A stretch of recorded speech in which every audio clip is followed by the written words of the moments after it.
তৃণমূলের সব আমি ব্ল্যান্ডলি কিন্তু বিরোধিতা করিনি। যেগুলো পজিটিভ ছিল সেগুলোকে স্বাগত জানিয়েছি, যেগুলো সরকার চালাতে ভুল হয় সেগুলোর বিরোধিতা করেছি, সমালোচনা করছি। হুমায়ুন কবিরের সাথে সম্পর্কটা কেমন? দীঘাতে জগন্নাথ ধাম করে বা মাথায় হিজাব টেনে যেভাবে পশ্চিমবঙ্গের মানুষকে বোকা বানিয়েছে, অন্তত ওই কাজটা করবেন না।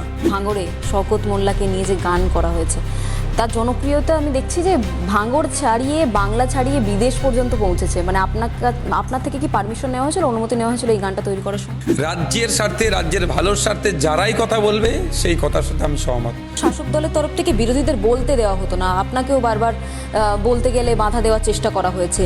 কি প্রত্যাশা রাখছেন বিজেপি সরকার থেকে? তারা তো ভুক্তভোগী, তারাও তো বারবার বলতে গিয়ে তাদের মুখ আটকে দেওয়া হয়েছে, তাদের কথা বন্ধ করে দেওয়া হয়েছে।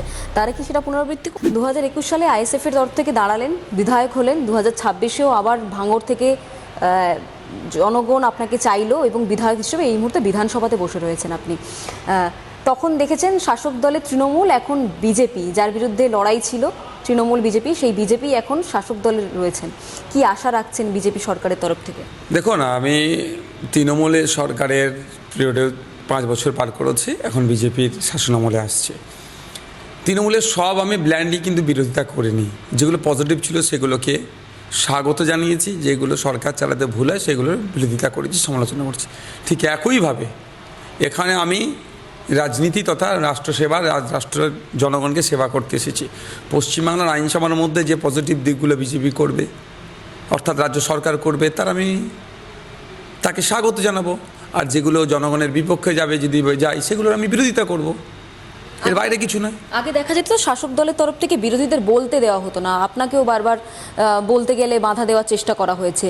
কি প্রত্যাশা রাখছেন বিজেপি সরকার থেকে? তারা তো ভুক্তভোগী, তারাও তো বারবার বলতে গিয়ে তাদের মুখ আটকে দেওয়া হয়েছে, তাদের কথা বন্ধ করে দেওয়া হয়েছে। তারা কি সেটা পুনরাবৃত্তি করবে? হ্যাঁ, এটা দারুণ প্রশ্ন করেছেন। আমি তখন উপলব্ধি করেছি যে কিভাবে বিরোধীদের ওপরে দমন পীড়ন করা হতো।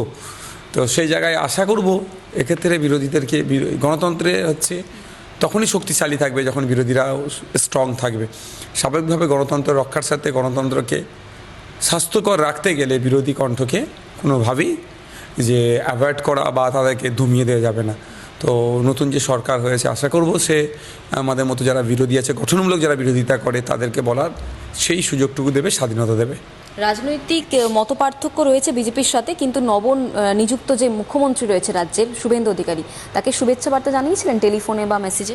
আমার ওনার নাম্বার আমার কাছে নাই, থাকলে তো পাঠাতাম বা না পাঠাতাম না, সেটা প্রশ্ন কথা থেকে বড় কথা হচ্ছে ওনার নাম্বার আমার কাছে নাই। দেখা হলে সামনাসামনি? দেখুন, রাজ্যের মানুষ তাকে শুভেচ্ছা বার্তা দিচ্ছে। আমি আর একটা কথা, আমি শুভেচ্ছা বার্তা দিই আর না দিই সেটা বড় কথা নয়। উনি মুখ্যমন্ত্রী থেকে পদ থেকে সরে যাবেন এরকম ব্যাপার নয়।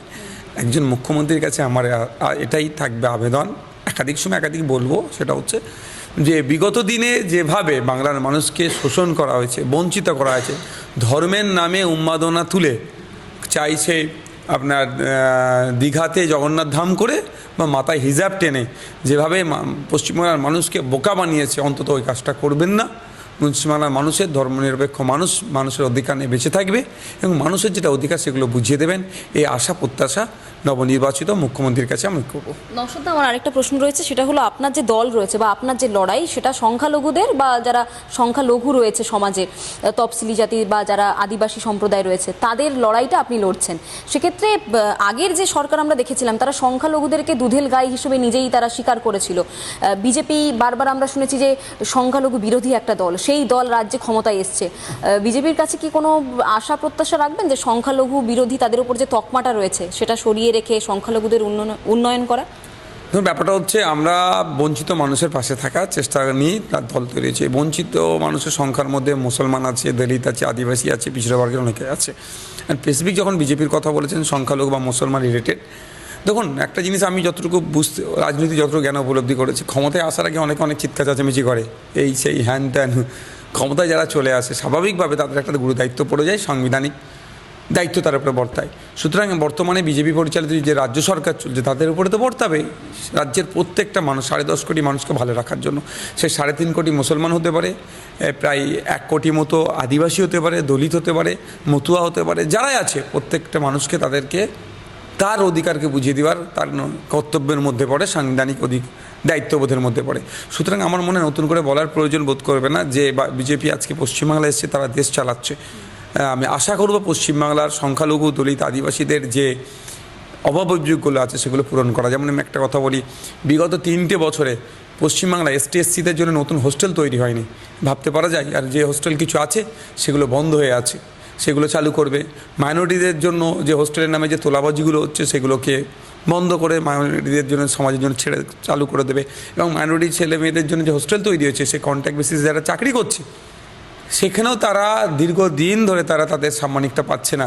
এই সমস্ত বিষয়গুলো তারা গুরুত্ব সহকারে দেখবে। হুমায়ুন কবিরের সাথে সম্পর্কটা কেমন?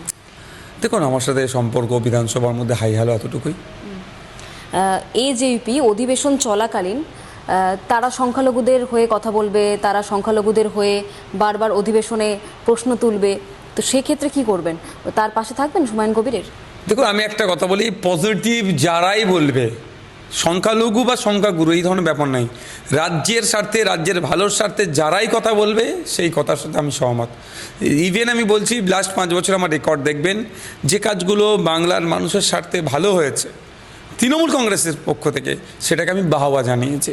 যেমন আমি বলি, মুড়িগঙ্গার যে ব্রিজটা, এটা ভালো দিক, আমি বাহবা জানিয়েছি। মমতা ব্যানার্জি যে প্রজেক্টটা নিয়ে এসেছিলেন সরকারের আমলে, আমি প্রায় 1,500 কোটি টাকার প্রজেক্ট, সেখানে আমি বাহবা জানিয়েছি, এগুলো হওয়া দরকার। তো সুতরাং AJP বলুন বা বাম বলুন, কংগ্রেস বলুন, BJP, ISF বলুন, আমার কাছে বড় কথা নয়। আমার কাছে বিবেচ্য হচ্ছে মানুষের স্বার্থে কী কী হচ্ছে, মানুষের স্বার্থে যেগুলো হবে সেগুলোকে আমি রেকগনাইজ করবো, সেগুলোকে আমি সম্মান জানাবো। শেষ প্রশ্ন, এই যে গান ভাঙড়ে শওকত মোল্লাকে নিয়ে যে গান করা হয়েছে, তার জনপ্রিয়তা আমি দেখছি যে ভাঙড় ছাড়িয়ে, বাংলা ছাড়িয়ে বিদেশ পর্যন্ত পৌঁছেছে। মানে আপনার থেকে কি পারমিশন নেওয়া হয়েছিল, অনুমতি নেওয়া হয়েছিল এই গানটা তৈরি করার সময়?